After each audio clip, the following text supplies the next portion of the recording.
What is a professional influencer? So there's a lot of different ways to look at professional influencers.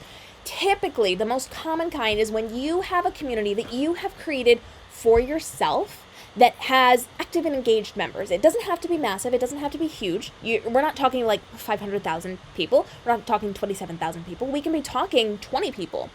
And if you have a community of any size that is actively taking your recommendations or your thoughts, and they are taking action on those, people may want to work with you to represent their brands or their businesses. So they may come to you and say, hey, you have an audience that matches the audience we're looking for. We would like to pay you to represent us to your audience.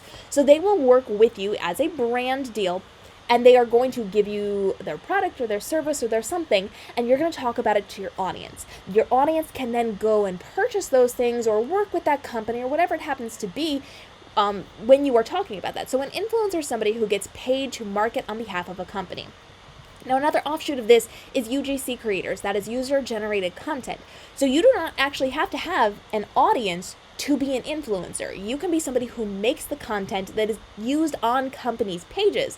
So if you are really good with your videography, you have the ability to then create content for other people and give that to them, and they can use it in their own capacity to then make money. So you can influence in a lot of different ways. There's affiliateships where they're not actually paying you to work for them, but you are working with companies that you like, that you already use, and you're just making a kickback on whatever you're doing. You could do this with Amazon. You could do this with your hair care companies. You could do this, I do it a lot with tech companies. So if I'm teaching on how to use different pieces of technology, I'll say there's a link down there, and I just get a kickback when people are buying into that.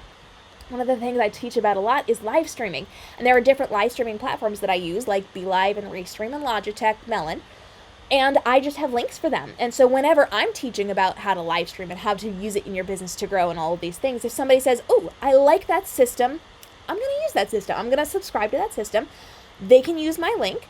That company knows what's going on, and they give me part of their profits from that. It comes out of the pocket of the company who's making the money off of it. So you can be a direct influencer where companies are paying you for brand deals and sponsorships. You can be a UGC creator. You can be an affiliate marketer. There's lots of ways that you can influence in this space, and it really just comes down to understanding how to communicate with an audience and creating content that will then yield sales, recognition, etc., from the communities that you're working with and the products you're representing to them.